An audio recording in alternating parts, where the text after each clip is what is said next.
Hello. हाँ भाई, तो जैसा कि हमने आपको बताया था कल ग्रुप में भी, एक बार फिर से सुन लो। इसमें हमारे चैप्टर बचे हैं 3 या 4, 5 चैप्टर समझ लो मोस्टली। ठीक है, तो इनको हम साथ में करते रहेंगे, लेकिन अब डेली लास्ट के 10 मिनट जो होंगे उसमें हम कुछ अपना जो शीट आपको मिली है उसका थोड़ा थोड़ा रिवीजन करते चलेंगे, एक आध डेरिवेशन। ठीक है, और जो डेरिवेशन होगा वो आपको नोट नहीं करना है, बस आपको समझना है चीज़ों को। ठीक है, ज़्यादा से ज़्यादा फ़ोटो ले लेना और घर पे जाकर उसकी प्रैक्टिस करनी है, समझ यहाँ लेना है। ठीक है, इस तरह से थोड़ा थोड़ा रिवीजन भी हो जाएगा। ठीक है ना, तो ठीक है, तैयारी चालू कर दो अपनी तरफ से भी जो भी है। ठीक है, अभी इसमें आगे बढ़ ले रहा।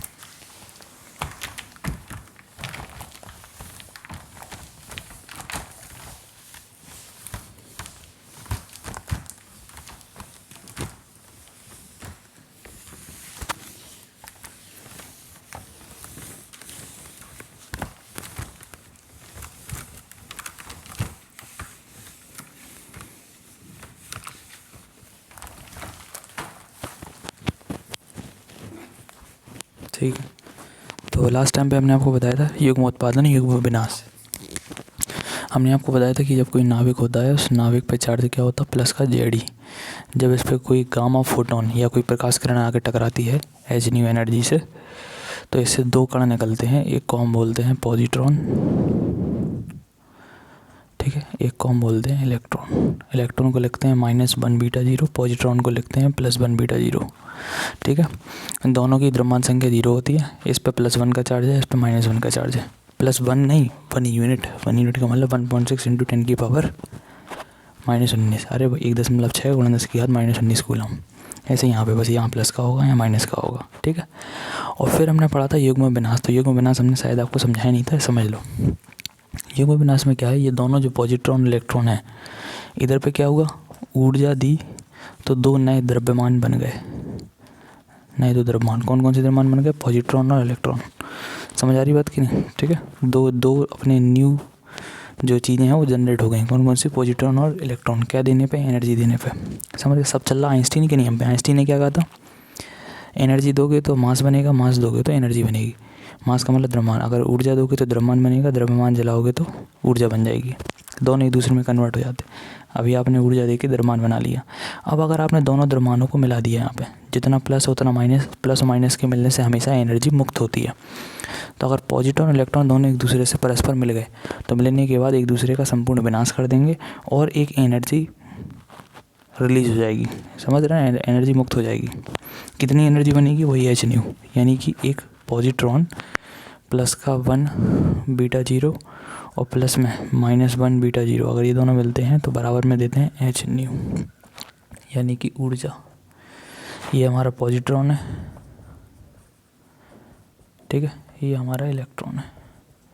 इन दोनों के मिलने से हमें क्या मिलेगी, एक ऊर्जा मिलेगी। समझ गया ना, उल्टा नियम है युग्म विनाश में। युग्म विनाश में 2 लोग मिल जाएंगे और मिलके एनर्जी बना देंगे। वहाँ क्या था, एनर्जी से 2 लोग बने थे, वही 2 लोग अगर मिल गए तो बाद में ऊर्जा मिल गई। ये उत्पादन है, समझ गया ना, पेयर प्रोडक्शन। और ये क्या है हमारा, पेयर एनिहिलेशन या पेयर डिस्ट्रक्शन। ठीक है ना।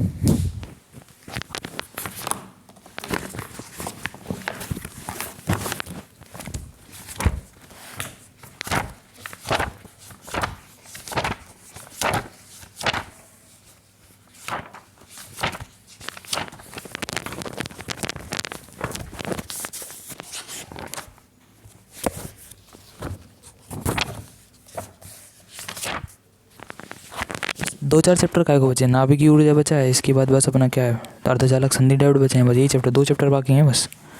हाँ बस, और क्या, समझ गया ना, 2 ही चैप्टर बाकी हैं भाई, खत्म है बस। 4-5 काय के लिए, एक नाभिकीय ऊर्जा जो चल ही रहा, इसके बाद में बस अपना अर्धचालक संधि डायोड, वो चैप्टर बहुत इंपॉर्टेंट है, उससे एक लॉन्ग भी बनेगा अपना। ठीक है ना, तो ठीक है, बस इसको जल्दी ख़त्म करते हैं, साथ में आज से ही रिवीजन चालू करेंगे। ठीक है, अच्छा, तो युग्म उत्पादन हो गया, युग्म विनाश अपना हो गया, दोनों हेडिंग हमने आपको बता दी है ना। ये अगर ना लिखा हो तो लिख लेना इसको। ठीक है, लिखो इसको, और जिनका लिख गया वो हेडिंग लिखो, नाविक की द्रव्यमान क्षति।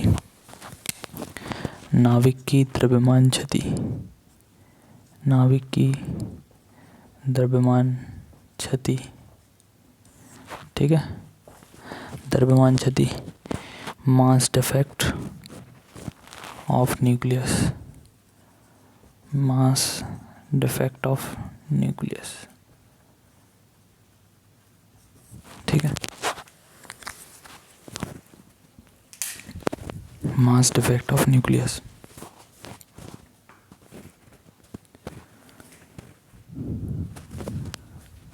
नाभिक की द्रव्यमान क्षति हो गया।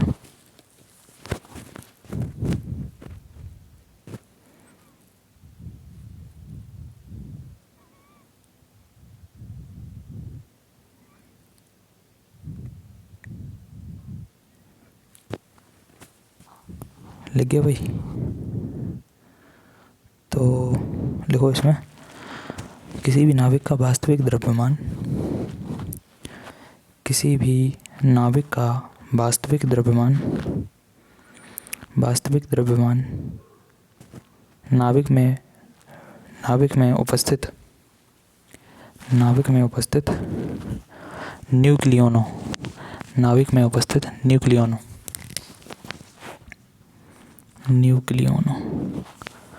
नाभिक में उपस्थित न्यूक्लियोनों, और ब्रैकेट में लिख भी लेना प्रोटॉन प्लस में neutron, P for proton, N for neutron, इन्हीं को कहते हैं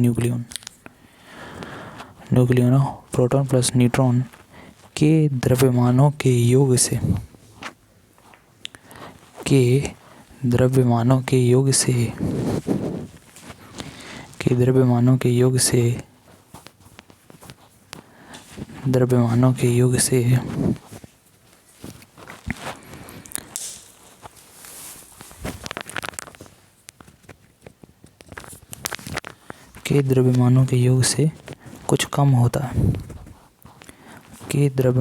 योग से कुछ कम होता है, यह द्रव्यमान में अंतर नाभिक की द्रव्यमान क्षति कहलाता है।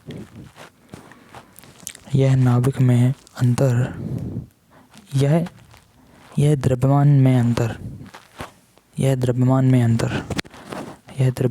अंतर नाभिक की द्रव्यमान क्षति कहलाता है। यह द्रव्यमान में अंतर नाभिक की द्रव्यमान क्षति कहलाता है। नाभिक की द्रव्यमान क्षति कहलाता है। नाभिक की द्रव्यमान क्षति कहलाता है। द्रव्यमान क्षति कहलाता है। हो गया? द्रव्यमान क्षति कहलाता है। द्रव्यमान क्षति कहलाता है। ठीक है, ये लाइन लिखो, द्रव्यमान क्षति बराबर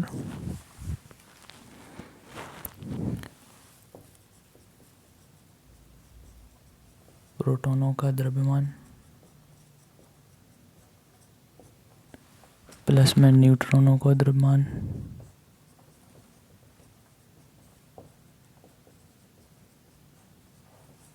और माइनस में नाभिक का वास्तविक द्रव्यमान।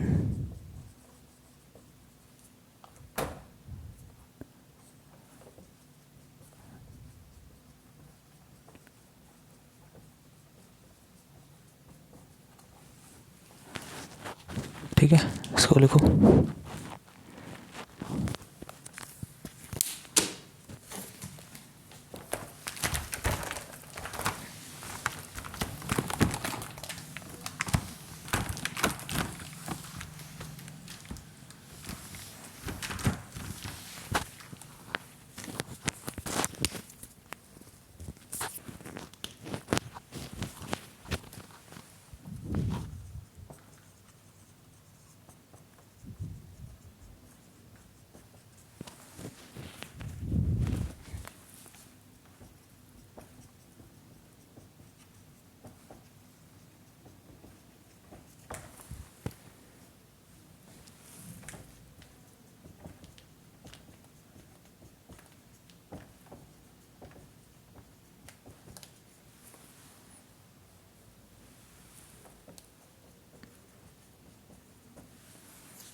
कंटिन्यू उसके बाद लिखना है।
स्मॉल एन यहाँ पे लिखना है, यहाँ पे कैपिटल एन लिखना है, ठीक है।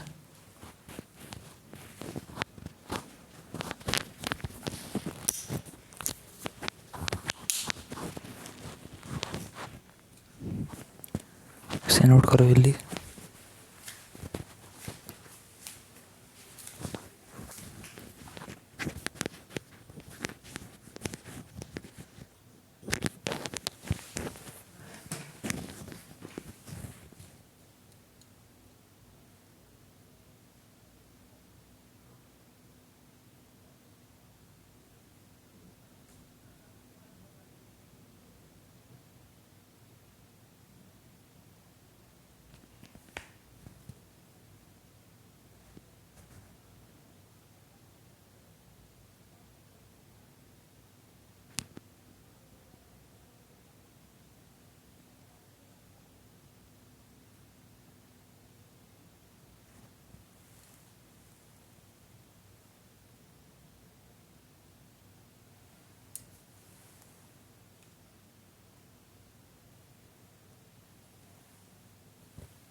हो गया। सुनो, पहले इस चीज़ को समझो। देखो ये हम आपको पहले भी बता चुके, एक और फिर समझो। देखो ये अपना पूरा नाभिक है। नाभिक के अंदर कौन कौन रहता? प्रोटॉन और न्यूट्रॉन। एक प्रोटॉन एक न्यूट्रॉन नहीं रहता, कई सारे प्रोटॉन कई सारे न्यूट्रॉन, ठीक है। अभी को बताओ, मान लो कि एक थैले के अंदर आलू और प्याज हैं, समझ रहे? कुछ आलू कुछ प्याज, 1 किलो आलू है 1 किलो प्याज है, ठीक है। तो 1 किलो आलू 1 किलो प्याज अलग अलग जोड़ दो, अगर कितने हुए 2 किलो। और अगर उस पॉलीथिन या थैले के सहित भी तौलोगे तो भी वो 2 ही किलो आएगा। मतलब अगर पूरों को दोनों को मिलाकर इकट्ठा तौल लो, आलू प्याज मिक्स करके थैले में भर दो और तौल लो, 2 किलो आएगा। और अगर 1-1 किलो अलग अलग तौलो फिर उनको जोड़ दो, जाना तो दोनों ही अंदर ही हैं, तो 1 और 1 कितने हो जाएंगे? तो भी 2 किलो। दोनों में कोई डिफरेंस नहीं आ रहा, इधर अंतर पड़ गया। देखो इस नाभिक के अंदर प्रोटॉन और न्यूट्रॉन है, तो वैज्ञानिकों का खरापाती दिमाग देखो, इन लोगों ने पहले इकट्ठा नाविक तोला, उन्होंने कहा थैला सहित आलू प्याज उठाओ तोल लो। उसी तरह थैले सहित यानी नाविक को उठाओ जिसके अंदर प्रोटॉन न्यूट्रॉन है, आलू प्याज की जगह, इकट्ठा तोल लो। कुछ ना कुछ आ गया, AMU में आएगा। हमने आपको बताया छोटी छोटी चीज़ों का द्रव्यमान नापने के लिए किसका यूज़ करते हैं, AMU का, एटॉमिक मास यूनिट का। कुछ भी आ गया, मान लो कुछ भी नाप ले, 1.5 AMU आ गया, चलो ठीक है, इतना आ गया। फिर उनने क्या किया, 1.5 AMU आ गया हमारे नाविक का द्रव्यमान, ठीक है। फिर उनने कहा एक काम करो, इसके अंदर 2 लोग हैं, प्रोटॉन न्यूट्रॉन, सबरे प्रोटोनों को जोड़ लो, सबरे न्यूट्रॉनों को जोड़ लो, मतलब सबरे प्रोटोनों का द्रव्यमान जोड़ लो, उनका वजन समझ, उनका द्रव्यमान जोड़ लो, उनका मास जोड़ लो, सारे न्यूट्रॉनों को जोड़ लो। जोड़ने के बाद जो आएगा वो नाविक के बराबर आना चाहिए। लेकिन भाई साहब ये आ गया कुछ ज़्यादा, 1.6 AMU। मतलब इधर से हमने अकेले प्रोटॉन अकेले न्यूट्रॉनों को जब तोला, उनका द्रव्यमान निकाला, वो आया 1.6 AMU। और जब इकट्ठे पूरे नाविक को तोड़ लिया तो 1.5 AMU। कुछ कमी आ रही द्रव्यमान में, द्रव्यमान में कुछ कमी आ रही, इसे ही हम कहते हैं मास लॉस, द्रव्यमान क्षति। समझ गए, या मास डिफेक्ट, कि जब इकट्ठे पूरे नाविक को तोलते हैं जिसके अंदर हैं वही प्रोटॉन और न्यूट्रॉन, समझ गए ना, तो उनका द्रव्यमान जो है वो कम, इकट्ठा जब तोल रहे पूरा नाविक तो वो कम आ रहा, और जब उनको अलग अलग कर रहे हैं तो थोड़ा सा ज़्यादा आ रहा। देखो बात समझ रहे ना भाई, अल्टीमेटली हम क्या कह रहे हैं, अगर अकेले प्रोटोनों का जोड़ लो, अकेले न्यूट्रॉनों को जोड़ लो, फिर टोटल ऐड कर दो, तो ये नाविक का आना चाहिए ना भाई टोटल, क्योंकि ये दोनों जा किसके अंदर है, नाविक के अंदर। नाविक एक तरह की पॉलीथीन की तरह काम कर रहा, होना तो नहीं चाहिए ना, वो ज़्यादा आ रहा हो, और जब इकट्ठा तोल रहे तो वो कम आ रहा पॉलीथीन में जाने के बाद।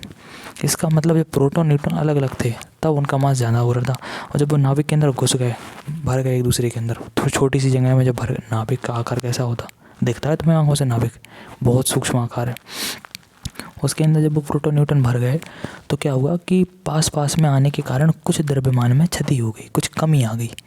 समझ गए ना बात को, उसे ही हम कहते हैं द्रव्यमान क्षति। अब इसको निकालें कैसे, मास डिफेक्ट को या मास लॉस को कैसे निकालें, तो वही तरीका है, देखो सबरे प्रोटोनों का द्रव्यमान सबरे न्यूट्रॉनों का द्रव्यमान जोड़ दो।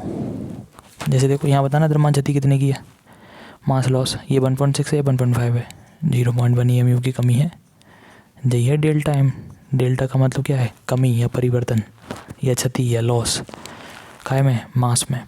तो डेल्टा M की जो वैल्यू है वो 0.1 है। कैसे निकाली, दिस माइनस दिस, यानी प्रोटॉन न्यूट्रॉन के मास जो मिला के जो आया उनका, उसमें से माइनस कर दो एक्चुअल नाविक का मास। एक्चुअल नाविक मतलब पूरा नाविक तोल दिया इकट्ठा, वही देखा, देखो प्रोटॉन का द्रव्यमान न्यूट्रॉनों का द्रव्यमान दोनों को जोड़ दिया, और उसमें से एक्चुअल जो नाविक है पूरा, उसको अपन कह रहे हैं नाविक का वास्तविक द्रव्यमान, उसको हमने माइनस कर दिया। समझ आई बात कि नहीं, एक बार अलग अलग तोले फिर इकट्ठा तोल दिया, समझ गए, दोनों में कुछ कमी आ गई, उसको अपन ने माइनस कर लिया, तभी निकलेगा द्रव्यमान में क्षति, कमी। जैसे यहाँ देखो ना, प्रोटॉन न्यूट्रॉन का 1.6 है, नाविक का अकेला 1.5 है, दोनों को माइनस करो, कितनी की कमी आ रही, 0.1 की। 1.6 में से 1.5 घटाओगे ना वे, तो 0.1 आ जाएगा, वही है द्रव्यमान क्षति। लिखना आसान है, इसका फॉर्मूला बना के दिखाओ तो कोई बड़ी बात नहीं है, ठीक है। यदि किसी परमाणु X, अब जो परमाणु X जो है वो कुछ भी हो सकता, क्लोरीन हो सकता, हाइड्रोजन हो सकता, हीलियम हो सकता, नाइट्रोजन हो सकता, कुछ भी, तो उन्होंने कहा उसका परमाणु क्रमांक Z है, कोई नई बात नहीं है, जानते हैं हर किसी का परमाणु क्रमांक Z से ही लिखते हैं, और द्रव्यमान संख्या A है, ये भी ठीक है। तब अब यहाँ सुनना, नाभिक में प्रोटॉनों की संख्या Z, ये बात सही बोली क्या इसने, बिल्कुल सही बोली भैया, Z बराबर E बराबर P होता कि नहीं, जो परमाणु क्रमांक है उतनी ही होती प्रोटॉनों की संख्या। पता करना पड़ेगा ना कि अंदर नाभिक में कितने प्रोटॉन है भाई, समझ गए। तो हमें मालूम चल गया कि परमाणु क्रमांक अगर Z है तो पक्के में फिर नाभिक के भीतर प्रोटॉन जो है वो Z ही है। फिर न्यूट्रॉन निकालो, न्यूट्रॉन कितने हैं, न्यूट्रॉन निकालने के लिए बेटा द्रव्यमान संख्या में से Z को माइनस कर दिया करो, समझ गए ना। ऊपर हमने बताया था ना आपको 2He4 है, या चलो 6C13 है, चलो ये कार्बन ले लिया हमने एक, हमने कहा इसमें न्यूट्रॉन बताओ कितने होंगे, तो क्या करोगे, ऊपर वाले में से नीचे वाले को माइनस कर दो, 13 में 6 घटा दो 7, ये A होता है, ये Z होता है, इनको माइनस करके न्यूट्रॉनों की संख्या आती है। तो न्यूट्रॉन की संख्या कितनी आएगी, A माइनस Z। ये संख्या है, द्रव्यमान नहीं है कितने किलो का है, कितने AMU का है, द्रव्यमान नहीं है, ये संख्या में है 2 4 5 10 इस तरह से, और प्रोटॉनों की संख्या है Z, ठीक है, मालूम चलेगा कितने। अब हमने कहा एक प्रोटॉन का द्रव्यमान है MP, M for mass, P for proton, यानी मास ऑफ प्रोटॉन, एक प्रोटॉन का तो हमारे पास कितने प्रोटॉन हैं देखो ज़रा, जेड है कि नहीं। तो अगर एक प्रोटॉन का द्रव्यमान mp है तो जेड प्रोटॉन जो तुम्हारे पास संख्या में जेड प्रोटॉन है उनका द्रव्यमान कितना होगा, गुणा करवाओ जेड mp। ये बात क्लियर हुई। फिर हमने कहा एक न्यूट्रॉन का द्रव्यमान है mn, स्मॉल n से लिख रहे हैं यहाँ पे, ठीक है। एक न्यूट्रॉन का कितने न्यूट्रॉन है, a माइनस जेड, तो a माइनस जेड सबरे न्यूट्रॉनों का द्रव्यमान a माइनस जेड mn, ठीक बात ना। टोटल प्रोटॉनों का द्रव्यमान जेड mp, टोटल न्यूट्रॉनों का द्रव्यमान a माइनस जेड mn रखो फिर यहाँ पे। अच्छा एक बात और, नाभिक का वास्तविक द्रव्यमान, जब नाभिक पूरा इकट्ठा तोला वो आया स्मॉल m कैपिटल n से लिख दिया, n फॉर होता बेटा न्यूक्लियस यानी नाभिक, और स्मॉल n का मतलब है न्यूट्रॉन, ध्यान रखना है, स्मॉल n मतलब न्यूट्रॉन, कैपिटल n मतलब न्यूक्लियस नाभिक। तो नाभिक का पूरा इकट्ठा वास्तविक द्रव्यमान मान लिया mn, सबरी वैल्यू उठा के रख दो। प्रोटॉन का टोटल द्रव्यमान कितना आया था, जेड mp, न्यूट्रॉनों का द्रव्यमान कितना आया, a माइनस जेड mn, इन दोनों को जोड़ के माइनस कर दो रियल वाला जो इकट्ठा तोलने पे आया वो है mn। यहाँ से निकल के आ जाएगी द्रव्यमान क्षति यानी कि मास डिफेक्ट या फिर मास लॉस। छोटी सी चीज़ है बिल्कुल आलू प्याज वाली, जो भी ना कर पाओ तो ठेला खोल भी लायक भी नहीं है तुम लोग, ठीक है। तो ये इतनी कमी आ गई। अब सवाल ये आया जब हमने तौल के अंदर डाले नाभिक के अंदर, फिर द्रव्यमान लॉस कैसे हो गया, और अगर चलो हो गया फिर वो गया कहाँ, है कि नहीं, समझ रहे ना बात को। हम बता रहे हैं आपको कहाँ गया, इधर आओ। इतनी सी जगह है मान लो हम बात कर रहे हैं 7n14 की बात कर लो, नाइट्रोजन की, इसमें प्रोटॉन कितने होंगे, नीचे के बराबर 7, और न्यूट्रॉन कितने होंगे, ऊपर में से नीचे घटाओ 7, 7 और 7 14 लोगों को अंदर रखने हमें, हैं इतनी सी जगह में जो दिख भी नहीं रही, उसके अंदर हमें कितने लोग रखने, 14। चलो न्यूट्रॉन तो चलो बेचारे शांत हैं, जे बहुत लड़ाकू हैं, सब पे प्लस चार्ज है और सब के सब प्लस वाले हैं और 7 हैं, उनको पास में रखना बहुत ही कठिन है। 2 प्लस वाले पास में आते कब हैं भैया, वो तो दूर भागते हैं। तब भी इतनी छोटी सी जगह में थोड़ा दिमाग लगाओ, छोटी सी जगह में इतने सारे प्लस को अगर इकट्ठा रखना है तो किसी को पकड़ के रखना पड़ेगा ना उन्हें, नहीं समझ रहे हो, नहीं तो वो तो दूर भागेंगे फिर। तो अब ज़रा दिमाग लगाओ, ये द्रव्यमान लॉस क्यों हुआ, इस द्रव्यमान से आइंस्टीन के नियम से बनेगी एक एनर्जी, जितना जा रहे यार मान लो हम 100 किलो कोयला ले आए, उसका छोटा सा द्रव्यमान हमने जला दिया, हीट बनेगी उससे, बाकी का द्रव्यमान तो सेफ है। तो अभी हमारा नाभिक ख़त्म थोड़ी हो गया, नाभिक में थोड़ा सा कमी आ गई, थोड़ा सा द्रव्यमान लॉस हो गया। कितना द्रव्यमान लॉस हुआ, डेल्टा m। ये हमने पता किस लिए खर्च करा, इस द्रव्यमान को खर्च करके हम बनाएंगे एक ऊर्जा, क्योंकि आइंस्टीन का नियम क्या कहता, E बराबर mc², कल ही बताया था। जो द्रव्यमान में कमी आई वो कमी कहाँ गया, वो द्रव्यमान, उससे हमने एक एनर्जी बनाई, और वो एनर्जी नाभिक में सभी प्रोटॉनों को और न्यूट्रॉनों को पास पास रखती है। इतनी सी जगह में सबको रखना बहुत कठिन काम है, 7 प्लस हैं, और चलो ये तो नाइट्रोजन है, अभी तो बड़े बड़े तत्व हैं, सोना है, नहीं समझे, पारा है, इतने हैवी उनके परमाणु क्रमांक है, इतने सारे प्रोटॉन, इतने सारे न्यूट्रॉन, इतनी सी जगह में कैसे रखोगे, सबका साइज उतना ही है। और बताया था ना नाभिक की त्रिज्या लगभग कितनी होती है, 10⁻15, रदरफोर्ड ने भी बताई थी। तो इतनी सी जगह में कैसे रखोगे सबको, उसके लिए हमें एक एनर्जी चाहिए जो उनको पकड़ के रखे, उसे हम कहते हैं बाइंडिंग एनर्जी यानी कि बंधन ऊर्जा। बाइंडिंग एनर्जी, बाइंडिंग का मतलब जो बाइंड करके रखे, उन्हें पकड़ के रखे, बंधन ऊर्जा, समझ गए ना। तो ये जो हमारा द्रव्यमान में क्षति आई, ये द्रव्यमान क्षति से आइंस्टीन के नियमानुसार, आइंस्टीन के नियम से, द रूल ऑफ आइंस्टीन, हम क्या बनाएंगे, एक ऊर्जा, will create a energy, delta E बराबर में डेल्टा mc², समझ गए ना। जितना खर्च हो गया उससे एक एनर्जी बना ली, वो एनर्जी है बाइंडिंग एनर्जी, किस काम आ रही, उन न्यूक्लियंस को, न्यूक्लियंस किनको कह रहे हैं हम, जो नाभिक के भीतर रह रहे, कौन कौन, प्रोटॉन और न्यूट्रॉन, उन दोनों को एकदम करीब रखने के लिए, समझ गए ना बात को, वही होती है हमारी बंधन ऊर्जा, समझ गए। आप सोचो तुम, उन्हें वो एनर्जी बांध के रखें, मान लो किसी का मन करे कि वो प्रोटॉन फ्री हो जाए, क्या करना पड़ेगा, नाभिक को उतनी ही एनर्जी दो, वो प्रोटॉन न्यूट्रॉन कर्जे में है इस एनर्जी के, वो एनर्जी जो है ना ये वाली बंधन ऊर्जा, उनको बांध के रखें। अगर उनको मुक्त करना है, उनको फ्री करना है, उनको स्वतंत्र करना है, तो तुम्हें उतनी ही एनर्जी देनी पड़ेगी, समझ गए, तब वो मुक्त होंगे, समझे ना बात को। तो चलो ये द्रव्यमान क्षति का फॉर्मूला तो बन ही गया, ये समझ गया ना कैसे होगा। टोटल प्रोटॉन का द्रव्यमान हो गया ZMP, टोटल न्यूट्रॉनों का द्रव्यमान हो गया, उनको जोड़ के माइनस कर दिया एक्चुअल वाला। ठीक है, नीचे लिखना, इसमें अभी थोड़ा सा लिखो।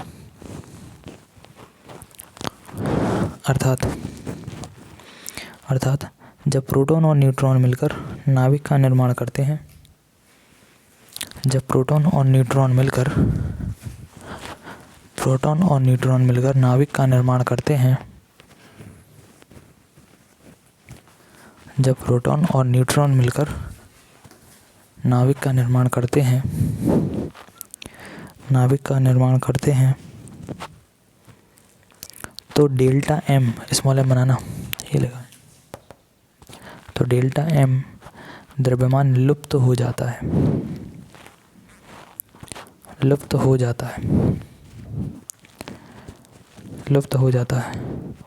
तथा इसके तुल्य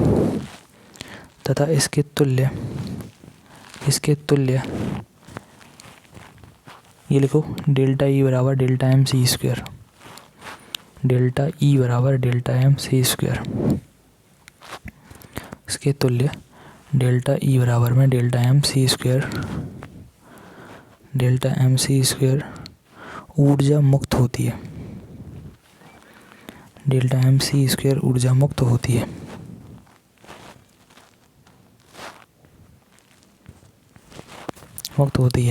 यही ऊर्जा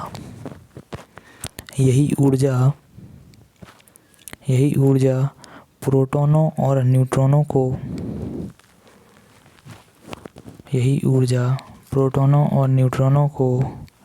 नाभिक में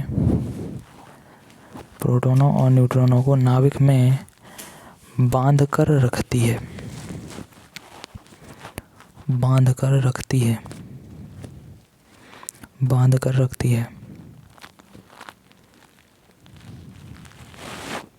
ठीक है, लाइन चेंज करके लिखो,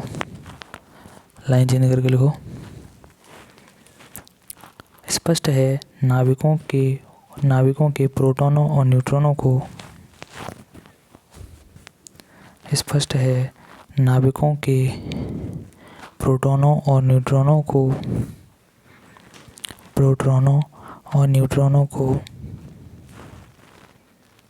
स्वतंत्र करने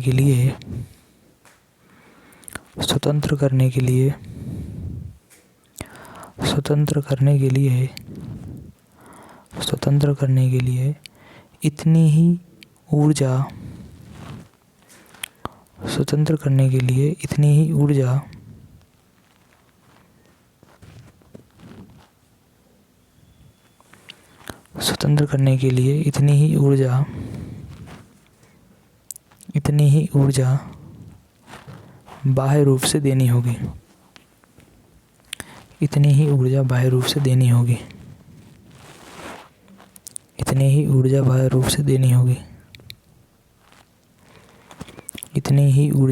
रूप से देनी होगी। इसे नाभिक की बंधन ऊर्जा कहते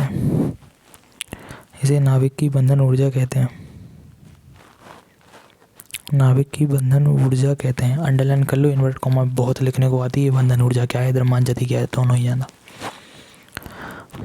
बंधन ऊर्जा कहते हैं। नीचे इन्वर्टेड कॉमा में लिखो,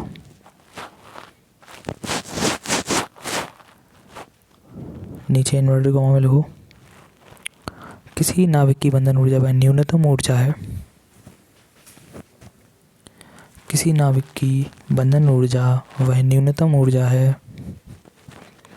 वह न्यूनतम ऊर्जा है जो नाभिक के न्यूक्लियोनों मतलब बार बार बता रहे हैं, प्रोटॉन और न्यूट्रॉन, न्यूक्लियोनों मतलब जो न्यूक्लियस के अंदर रह रहे, न्यूनतम ऊर्जा है जो नाभिक के न्यूक्लियोनों को अनंत दूरी तक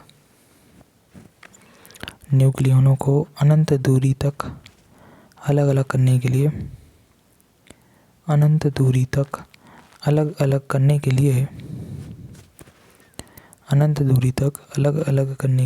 आवश्यक है। अनंत दूरी तक अलग अलग करने के लिए आवश्यक है। अनंत दूरी तक अलग अलग करने के लिए आवश्यक है।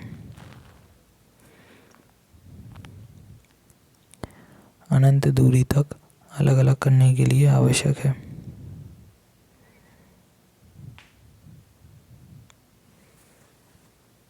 हो गया,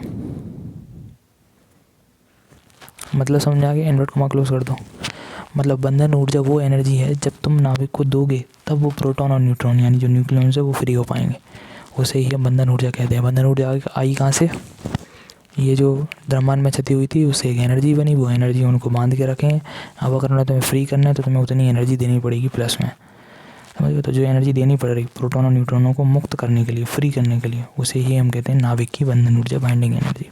ठीक है भाई, चलो इसमें अब थोड़ा रिवीजन का देख लेते हैं।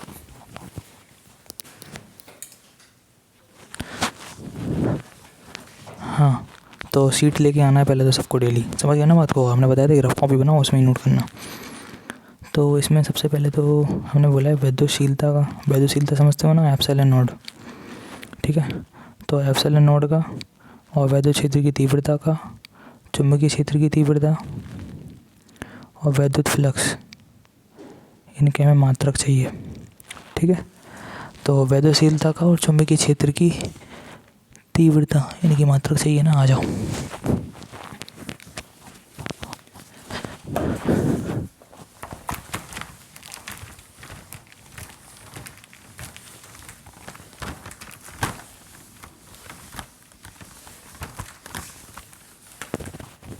ठीक है? देखो वैद्युशीलता पे आ जाओ, एप्सिलॉन नॉट पे, ठीक है? इसका हमें मात्रक चाहिए, तो फॉर्मूला याद होना चाहिए। पहले तो कूलाम का नियम याद है, कूलाम का नियम, ठीक है? तो कूलाम का नियम क्या होता है बेटा? पहले ही कुछ पहले वाले की में है, एप्सिलॉन नॉट मतलब वैद्युशीलता। वैद्युशीलता क्या पढ़ते हैं? Epsilon not. तो कूलाम के नियम से एक फॉर्मूला अपन ने पढ़ा था, F बराबर में 1/4 pi epsilon not Q1 Q2 बटे में R स्क्वायर। ठीक है, इसका मात्रक चाहिए हमें। इसको ऊपर ले आओ, F को नीचे भेजो। 1/4 पाई F कैंची गुणा कर दिया, इसको इधर इसको इधर, Q1 Q2 बटे R। इसको बनाना सिखा रहा है, लिखने को तो 1 मिनट में लिख देते अभी। तो इसका मात्रक क्या आएगा बताओ? ये भी कूलाम में, ये भी कूलाम में, दोनों कूलाम में है। ठीक है, और कूलाम इंटू कूलाम क्या बनेगा? कूलाम का स्क्वायर और बटे में F का मतलब न्यूटन और R का मतलब मीटर स्क्वायर। ये इसका मात्रक हो गया।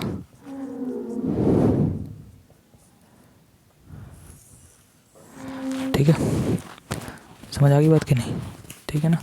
तो एप्सिलॉन नॉट का जो मात्रक है यानी इसका जो यूनिट है वो क्या बनेगा हमारा? कूलाम स्क्वायर बटे में न्यूटन मीटर स्क्वायर। इस फॉर्मूला 4 पाई का कोई यूनिट नहीं होता। पहला आवेश कूलाम है, दूसरा कूलाम है, कूलाम कूलाम बना कूलाम का स्क्वायर। आर दूरी हमेशा मीटर में होती है, मीटर स्क्वायर। एफ होता न्यूटन में। 4 पाई का कोई मात्रक नहीं है, ये इसका मात्रक हो गया। ठीक है,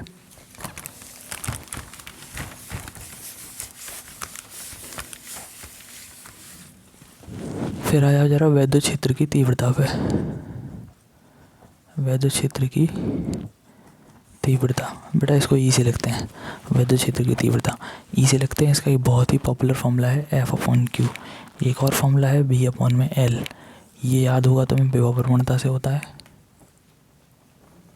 ठीक है, और ये तो पहले चैप्टर में फॉर्मूला ही है। ठीक है, F/Q। तो बेटा इससे एक मात्रक बनेगा इसका न्यूटन। अरे बल को न्यूटन में नापते हो तो F का मतलब न्यूटन, Q का मतलब कूलाम, या फिर V का विभव। विभव को बेटा विभव किस में नापते हो? वोल्ट में, है ना? और L का मतलब दूरी किस में लोगे? मीटर में। तो 2 मात्रक होते हैं वैद्युत क्षेत्र की तीव्रता के। कौन कौन से बोलो?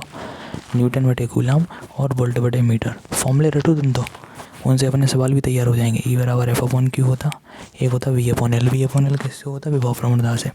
विभव मापी का सिद्धांत किस पे आधारित है? विभव प्रवणता पे। बताया था ना, 6वें चैप्टर में है। तो न्यूटन बटे कूलाम या फिर वोल्ट बटे मीटर, ये दोनों किसके मात्रक हैं? वैद्युत क्षेत्र की तीव्रता की। ठीक है, फिर आए जरा चुंबकीय क्षेत्र की तीव्रता। चुंबकीय क्षेत्र की तीव्रता बेटा उसको B से लिखते हैं। जैसे वैद्युत क्षेत्र की तीव्रता को E से लिखते हैं, वैसे इसको B से लिखते हैं। इसके कई मात्रक हैं, जैसे इसका होता है टेस्ला, ठीक है, या फिर न्यूटन, N फॉर न्यूटन, प्रति, बटे का मतलब प्रति है, एम्पियर मीटर, न्यूटन प्रति एम्पियर मीटर, या फिर गॉस, ठीक है। टेस्ला न्यूटन प्रति, हाँ एक और वेबर प्रति मीटर स्क्वायर, वेबर प्रति मीटर स्क्वायर। ध्यान रखो ये वाली जो 3 मात्रक हैं ये एमकेएस सिस्टम में है। एमकेएस सिस्टम समझते हो ना, 2 पद्धतियाँ होती हैं, एमकेएस पद्धति, सीजीएस पद्धति। एमकेएस पद्धति मतलब मीटर किलोग्राम सेकंड, सीजीएस मतलब सेंटीमीटर ग्राम सेकंड, समझ गए। तो ये जो तीनों हैं ये एमकेएस पद्धति में, इसी में काम करते हैं अपन। कभी कभी पूछेगा सीजीएस पद्धति में मात्रक बताओ, तो सीजीएस पद्धति में गॉस होता। और जहाँ तक है एक टेस्ला में 10⁴ गॉस होते हैं। इसको ज़रा मैच करना है एक बार, डाटा ठीक है कि नहीं वाला कॉपी में। एक टेस्ला में 10⁴ गॉस, एक बार कन्फर्म कर लेना इसको, ठीक है, कितना होता है। चलो इसकी फ़ोटो खींचो भाई, इसकी फ़ोटो खींचो। अच्छा एक चीज़ और है, क्या है, विद्युत फ्लक्स, उसको भी देख लो। विद्युत फ्लक्स, इसका हमें मात्रक चाहिए, कोई दिक्कत नहीं। बोलो गॉस की प्रमेय पढ़ी है, क्या थी गॉस की प्रमेय? किसी बंद पृष्ठ से गुजरने वाले फ्लक्स का जो मान है, फाई का मान है, वो घेरे आवेश का 1/ε0 गुना होता है कि नहीं। का मतलब इनटू, यानी Q/ε0। बेटा अगर मात्रक याद होंगे, सॉरी फॉर्मूले याद होंगे तो मात्रक इजीली बन जाएंगे। Q जो है वो किस में होता है बेटा, बोलो कूलाम। और ε0 का मात्रक ये लिखा, क्या लिखा नीचे, कूलाम स्क्वायर। और समझने वाले समझ रहे होंगे, जब इस चीज़ को इधर लिखोगे तो ये तो नहीं रहेगा, जो नीचे वाला है वो एक्चुअली कहाँ पहुँच जाएगा, सबसे ऊपर। तो न्यूटन और मीटर स्क्वायर पहुँच जाएंगे ऊपर। एक कू से कू कैंसिल, मतलब कूलम से कूलम कैंसिल। तो न्यूटन मीटर स्क्वायर और बटे में कूलम, ये हमारा मात्रक बन जाएगा विद्युत फ्लक्स का। और अगर हम बात करें बेटा चुंबकीय फ्लक्स की, इसको भी फाई से लिखते हैं, नीचे ई लगा देते हैं। ई का मतलब क्या हो जाएगा बेटा, इलेक्ट्रिकल, यानी कि विद्युत। और अगर चुंबकीय फ्लक्स है यानी कि फाई बी, तो वो होता है हमारा ओनली वेबर। चुंबकीय फ्लक्स का वेबर और विद्युत फ्लक्स का न्यूटन मीटर स्क्वायर बटे में कूलम। नोट करो, इन सबको नोट करो जल्दी से। चलो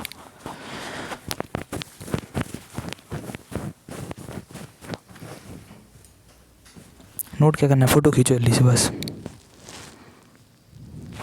गॉस की प्रमेय की समीकरण अभी हल बताई, देखो यहीं पे कहाँ बताई गॉस की प्रमेय, देखो बोले के ऊपर, फाई बराबर Q/ε0, वही है गॉस की प्रमेय की समीकरण, ठीक है। अच्छा वैद्युत विभव की परिभाषा और मात्रक,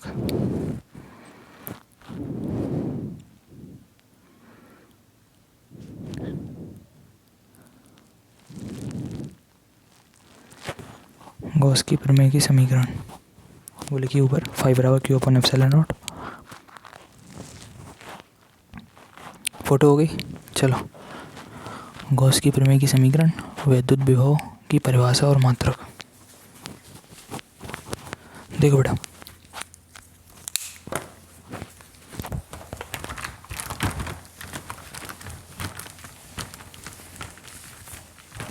ये वो क्वेश्चन है जब अगर आपको कहीं से मालूम चले, कहीं क्वेश्चन में कहीं देखो, कम से कम 6 7 बार आ चुके होंगे, 5 4 बार, समझ गए ना। पहले तो इन्हीं को तैयार करना है हर एक चीज़। तो गॉस की प्रमेय ये तो कई बार पूछी गई है। क्या होता है, जब कोई एक बंद पृष्ठ हो, उसके अंदर एक प्लस Q चार्ज है, तो इस प्लस से क्या होता, किरणें कहाँ की तरफ निकलती, बाहर। ये देखो बाहर की तरफ किरणें निकलनी, इन्हीं किरणों को बेटा कहते हैं विद्युत फ्लक्स, क्योंकि प्लस से हमेशा किरणें निकलती बाहर की तरफ। और माइनस में याद होगा कहाँ की तरफ आती, कहाँ की तरफ आती माइनस में, अंदर की तरफ। ये देखो एरो सब अंदर जा रहा है और ये कहाँ निकल रहा है, सब बाहर, ठीक है। इन्हें अपन विद्युत फ्लक्स कहते हैं। तो किसी अगर आवेश को एक बंद पृष्ठ से परिबद्ध कर दो, तो बंद पृष्ठ से निकलने वाला जो टोटल फ्लक्स होगा, टोटल फाई बंद होना चाहिए, ध्यान रखो। क्या होगा, घिरे आवेश Q का कितने गुना होगा, 1/ε0 गुना। यही हमारे गॉस की प्रमेय है, ठीक है। कि क्या होगा, बंद पृष्ठ से घिरे आवेश के द्वारा निकलने वाली बल रेखाओं की संख्या, या जो विद्युत फ्लक्स है वो उससे घिरे आवेश का यानी Q का कितने गुना होगा, 1/ε0 गुना। गुना का मतलब होता है बेटा गुणा कर दो, Q/Q/ε0, ठीक है। वो मात्रक बना के दिखाया तुम्हें, यही हमारी गॉस की प्रमेय है। अब आ जाओ जरा विद्युत विभव पे, ये हमारे सेकंड चैप्टर में होगा। विद्युत विभव क्या होता है, ये अनंत से, कहाँ से, अनंत से मतलब बहुत दूर से, किसी आवेश को या एकांक आवेश को, कैसे आवेश को बेटा, एकांक आवेश को, अगर अभी नहीं समझ पाए, अभी नहीं पढ़ पाए, अभी नहीं याद कर पाए तो फिर गया पेपर। अनंत से एकांक आवेश को वैद्युत क्षेत्र के भीतर, ये बेटा एक प्लस प्लेट है, एक माइनस प्लेट है, इनके बीच में हम एक प्लस क्यू चार्ज लेके आए जो कि है एकांक, ठीक है। तो अनंत से वैद्युत क्षेत्र के भीतर किसी एकांक आवेश को लाने में कृत कार्य को ही क्या कहते हैं, विद्युत विभव। कृत कार्य को ही क्या कहते हैं, विद्युत विभव। अनंत से वैद्युत क्षेत्र के भीतर एकांक आवेश को लाने में जो कृत कार्य होगा उसे हम क्या कहेंगे, विद्युत विभव। समझ गया ना। फॉर्मूला बनता है बेटा V का W/Q। आप परिभाषा में ये भी बोल सकते हो कि किसी आवेश को, फिर एकांक मत बोलना, समझ गया ना, समझ गया ना। एकांक अगर आपने बोल दिया तो करो ना यार, Q का मान 1 करो तो फिर V बराबर W नहीं आएगा, वही लिखा ऊपर देखो। कार्य मतलब W, वैद्युत विभव मतलब इलेक्ट्रिक पोटेंशियल, वैद्युत फ्लक्स मतलब इलेक्ट्रिक फ्लक्स, वैद्युत क्षेत्र की तीव्रता मतलब electrical intensity of electric field, चुंबकीय क्षेत्र की तीव्रता मतलब इंटेंसिटी ऑफ मैग्नेटिक फील्ड। सही है ना, ये सारे। तो देखो जो कृत कार्य होगा यानी जो वर्क डन होगा वो बराबर होगा वैद्युत विभव के इलेक्ट्रिक पोटेंशियल के, ठीक है। तो कब होगा, जब आवेश एकांक हो। देखो ना, Q का मान 1 करो, जैसे Q का मान 1 होगा तो V बराबर आ जाएगा W। V का मतलब विभव, W मतलब कार्य। नहीं समझे, कब होगा लेकिन जब एकांक हो। और एकांक अगर नहीं बोल रहे तुम, सीधा बोलो अनंत से एक आवेश को लेके आए, एक आवेश को, एकांक नहीं किसी आवेश को लेके आए, तो जो कार्य हुआ और जिस आवेश को लेके आए उनके अनुपात को, बटे को क्या कहते हैं, वैद्युत विभव। क्या बोलोगे, अनंत से किसी आवेश Q को लाने पर जो काम हमने किया W, और जो आवेश है उन दोनों के अनुपात को, बटे को हम क्या कहते हैं, वैद्युत विभव। समझ गया। और अगर एकांक आवेश बोलोगे तो अगर सोचो Q का मान 1 हो जाए तो V बराबर हो जाएगा W, यानी कि कार्य W और जो V है वो दोनों बराबर हो जाएंगे जब हमारा चार्ज जो है वो यूनिट हो, एकांक हो, ठीक है। इसका मात्रक क्या बनेगा, W का मतलब होता है बेटा जूल और Q का मतलब होता है कूलाम, या फिर अपन कह सकते हैं बोल्ट, या तो जूल बटे कूलाम है ना, या फिर क्या होगा बोल्ट। किसका मात्रक है, वैद्युत विभव का। करो नोट जल्दी, फोटो खींचो। कौन सी चीज़ किधर लगी है अब तुम ये समझना बात को, है ना, उसमें हम कुछ नहीं कर सकते, तो हम समझो उस चीज़ को कौन सी चीज़ किधर लगी है। विभव प्रवणता का सूत्र अभी बताया, E बराबर V/L, ठीक है।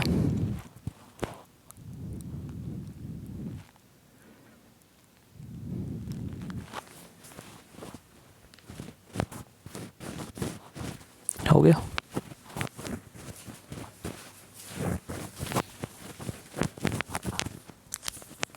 ठीक है, तो विभव का मात्रा क्या होता है, वोल्ट या फिर जूल बटे कूलम, ठीक है ना।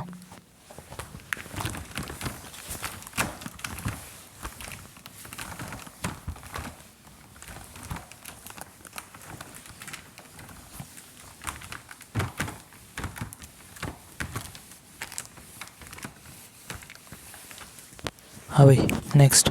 तो नेक्स्ट है हमारा समविभव पृष्ठ। उसका विभव प्रवणता को तो हमने बता ही दिया। क्या बताया विभव प्रवणता, E बराबर में V/L, या कहीं कहीं लिखा मिलेगा डेल्टा V बटे डेल्टा एक्स। परिभाषा क्या होती, दूरी परिवर्तन के साथ, दूरी परिवर्तन, बेटा डेल्टा मतलब होता परिवर्तन, एक्स मतलब दूरी, या L का मतलब दूरी परिवर्तन, ठीक है।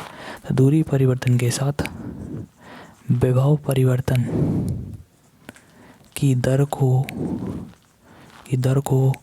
विभव प्रवणता कहते हैं, वोल्टेज ग्रेडियंट कहते हैं। ये वोल्टेज ग्रेडियंट है, वोल्टेज ग्रेडियंट कहते हैं, ठीक है। The rate of change of voltage with respect to rate of change of distance is called the voltage gradient. समझ गए ना, जैसे जैसे दूरी में परिवर्तन होगा उसके साथ में वोल्टेज में परिवर्तन होगा, उसे ही हम कहते हैं विभव प्रवणता। और जो विभव प्रवणता है वो E के बराबर होती है। E का मतलब विद्युत क्षेत्र की तीव्रता, विद्युत क्षेत्र की तीव्रता, electric field intensity, electric field intensity.